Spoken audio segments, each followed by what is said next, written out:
चांद पे उतरने के लिए मून तैयार है, लेकिन उससे पहले इसरो ने एक बड़ी घोषणा की है। अब रोबोट चांद पे नहीं उतरेगा, इंसान उतरेगा इंडिया पे। तो दोस्तों तैयार हो जाओ, क्योंकि नया इसरो आ रहा है। उसके सामने यह शक्तिशाली मून 3 मिशन सुई की बराबर भी नहीं है। हाँ दोस्तों, यह मिशन अब तक सीक्रेट रखा गया था, क्योंकि हमारे दुश्मन देश चीन इसे बर्बाद करने का प्लान कर सकते हैं। अभी जैसे वो मून 3 को डिस्ट्रॉय करने की कोशिश कर रहा है, वैसे ही चाइना अपना ट्रैकिंग शिप इंडियन ओशियन में रख के हमारे मून पर नजर रखा हुआ है। मिशन को फेल करने की कोशिश कर रहा है, पर इस दौरान ISRO ने कुछ ऐसा ऐलान किया है जो चीन के लोगों के होश उड़ा देगा, क्योंकि मून पर सफल लैंडिंग और सारी रिसर्च के बाद अब ISRO इंसान को मून पर उतारने जा रहा है। और इस बड़े मिशन का पहला स्टेप था मून 3। इस केस में अगर कुछ महीने बाद तुम एक इंडियन एस्ट्रोनॉट को मून पर उड़ाते हुए देखो, तो इसमें कुछ भी सरप्राइजिंग नहीं होगा। पर अंत में इसरो हमारे लिए क्या कर रहा है और यह नया मिशन बड़े देशों की रातों की नींद कैसे छीन रहा है, चलो जान लेते हैं। दोस्तों, हमारा मून 3 सही दिशा में बिना किसी गलती के आगे बढ़ रहा है, और खुशखबरी ये है कि उसने 5 ऑर्बिट को क्रॉस कर लिया है, जिसके बाद वो थोड़ी ही देर में मून की तरफ बढ़ेगा। अब धीरे धीरे ये अपने मिशन के बहुत करीब आ चुका है, जिसमें ISRO की स्पेशल टीम हाई अलर्ट पर है। लेकिन इस समय में चाइना ने इस मिशन के लिए एक बड़ा खतरा बन गया है और अपना शिकार वाला शिप मून 3 पर रख दिया है। असल में दोस्तों, चीन पूरी तरह से डर गया है ISRO के एक के बदले एक लॉन्च मिशन से, क्योंकि हाल ही में ISRO ने खुलासा किया है कि वो अगले महीने मून 3 के बाद सोलर मिशन आदित्य अल्विन को लॉन्च करेगा। साथ ही इसने ये भी ऐलान किया है कि वो गगनयान और समुद्रयान लॉन्च करेगा। वहाँ शुक्रयान मिशन पर काम भी चल रहा है। ये सब देख के चीन पागल हो गया है और हमारा स्पेस मिशन फेल करने के लिए हर नामुमकिन कोशिश कर रहा है। इस पर चीन की पागलपन के बीच में ISRO ने अब ऐलान कर दिया है कि वो अपने एस्ट्रोनॉट्स को चांद पर ले जाएगा। इस ऐलान को सुन के तुम जरूर सोच रहे होंगे कि जैसे मून 3 को मून पे भेजा गया, क्या इंसान भी उसी तरह से भेजे जाएंगे?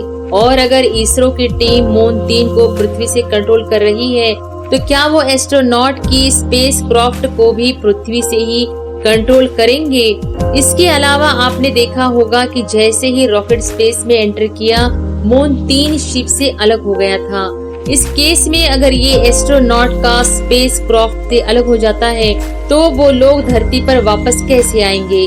आखिर ISRO ने कौन सी शक्तिशाली स्पेस क्राफ्ट बनाया है जो स्पेस एक्स से टकरा रहा है? ये वो सवाल है जिनका जवाब सबको जानना है।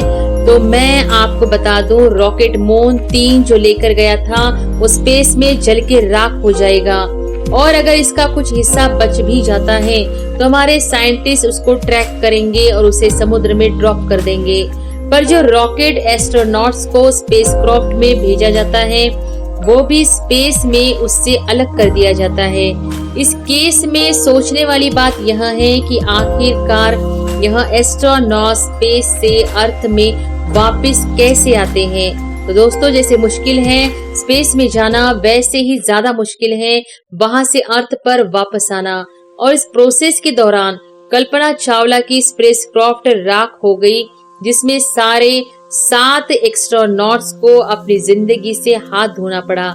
यह घटना इतनी बड़ी थी कि पूरी ग्लोबल स्पेस कम्युनिटी का होश उड़ गया था। अंतरिक्ष में प्रयोग करना अपने मिशन को अंत तक पहुंचने से कहीं ज्यादा मुश्किल होता है।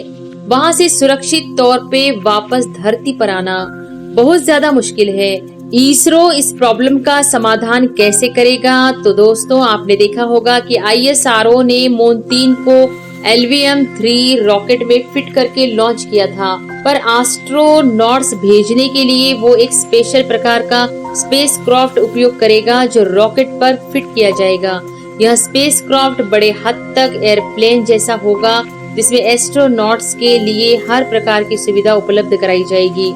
उनके लिए रिसर्च, इक्विपमेंट, खाना, टॉयलेट, सोने की सुविधा, सब कुछ उपलब्ध होगा जो उन्हें चाहिए हो सकता है। स्पेसक्राफ्ट के सामने स्पेसक्राफ्ट का पूरा कंट्रोल सिस्टम भी होगा जिसकी मदद से एस्ट्रोनॉट उसे कंट्रोल कर पाएंगे। लेकिन जब तक यह रॉकेट से जुड़ा हुआ है उसको ऑपरेशन ISRO की टीम धरती पर ही करेगी। जब ये स्पेसक्राफ्ट रॉकेट से अलग होगा तब कंट्रोल सिस्टम का पूरा ऑपरेशन एस्ट्रोनॉट्स के कंधों पे आ जाएगा। वो लोग स्पेसक्राफ्ट को कंट्रोल करेंगे और उससे उस जगह पर लैंड करेंगे जहां मिशन को कैरी आउट करना होगा। सब रिसर्च, ऑपरेशंस और डेटा कलेक्शन काम पूरा होने के बाद असली एडवेंचर शुरू होगा, मतलब एस्ट्रोनॉट्स का अर्थ पर वापस आना। सुन लो, यह स्पेसक्राफ्ट को अर्थ के बायो वर्ल्ड में घुसाना बहुत ही रिस्की काम है, इसलिए हमारे बायो वर्ल्ड में एंटर करने से पहले अर्थ की साइकिल धीरे धीरे स्पेसक्राफ्ट से शुरू होती है और उसी तरह से धीरे धीरे धरती की वायुमंडल में प्रवेश करते हुए जब स्पेसक्राफ्ट पृथ्वी की वायुमंडल में प्रवेश करता है उससे बहुत ऊंचा तापमान, दबाव और घर्षण का सामना करना पड़ता है। यह स्पेसक्राफ्ट में आग लग सकती है और कल्पना चावला की स्पेसक्राफ्ट भी इसी वजह से ब्लास्ट हो गई थी। इस फ्रिक्शन को अवॉइड करने के लिए एक खास तरह की हीट इंसुलेशन सीट स्पेसक्राफ्ट पर लगाई जाती है ताकि वो फ्रिक्शन और हीट के कारण स्पेसक्राफ्ट को किसी भी प्रकार का डैमेज न होने दे। पर अगर किसी वजह से यह शीट टूट जाती है तो वही हो सकता है जो एस्ट्रोनॉट के साथ हो सकता है जो स्पेसक्राफ्ट में होते हैं, जैसे कि कल्पना चावला और उनकी टीम के साथ हुआ था जो नासा के कोलंबिया स्पेसक्राफ्ट में थी। वैसे अब अगर हम अर्थ पर लैंडिंग की बात करें तो वो बेसिकली 2 टाइम्स की होती है, जिसमें पहला वाला होता है ओशन में लैंडिंग। हाँ दोस्तों, कुछ स्पेसक्राफ्ट समुद्र में भी उतरते हैं जिसे हम स्पेस डाउन कहते हैं। अरे वैसे ही जैसे नील आर्मस्ट्रॉन्ग की स्पेसक्राफ्ट अपोलो 11 चांद से वापस आके लैंड हुई थी, लेकिन इसमें प्रॉब्लम ये है कि इस प्रोसेस में स्पेसक्राफ्ट भी डूब सकता है और एस्ट्रोनॉट्स की जान भी जा सकती है। तो दूसरा और थोड़ा ज्यादा सेफ तरीका यह है कि स्पेसक्राफ्ट को जमीन पर उतारा जाए।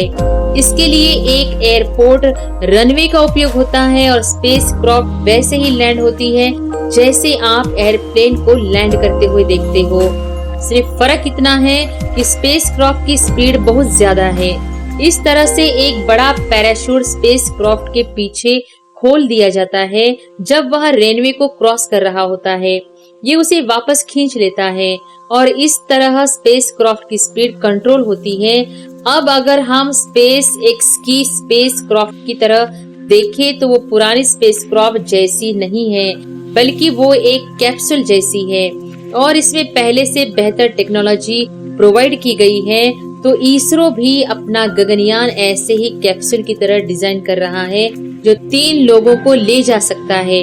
गगनयान को एक एडवांस डॉकिंग सिस्टम के साथ लॉन्च किया जाएगा और यह 3.7 टन का कैप्सूल 7 दिन के लिए 400 किलोमीटर की हाइट पर पृथ्वी का चक्कर लगाएगा एस्ट्रोनॉट्स के साथ ही इसरो अमेरिका और जापान के साथ मिलकर अगले चंद्रमा मिशन के लिए काम कर रहा है। इस तरीके से चंद्रयान 4 और भी ज्यादा ग्रैंड होने वाला है, जिसमें ये LVM-3 रॉकेट्स के साथ नहीं बल्कि next generation launch vehicle NGLV से लॉन्च किया जाएगा। इसरो अभी न्यूक्लियर प्रेरित रॉकेट्स पर काम कर रहा है जो कि ज्यादा फ्यूल दक्ष होते हैं और छोटे बजट में भी सबसे बड़े मिशंस को सफल कर सकते हैं। इन सब की मदद से आने वाले सालों में चंद्रयान 4 और 5 चांद की सतह पर इंसान को ले आएंगे। तो अब देखना यह होगा कि चीन का क्या रिएक्शन होगा। तो ये इन्फॉर्मेशन आपको कैसे लगी जरूर बताना कमेंट में। अगर आप चैनल पे नए हो तो चैनल को सब्सक्राइब कर दो। जल्दी मिलेंगे ऐसे ही एक इंटरेस्टिंग वीडियो के साथ।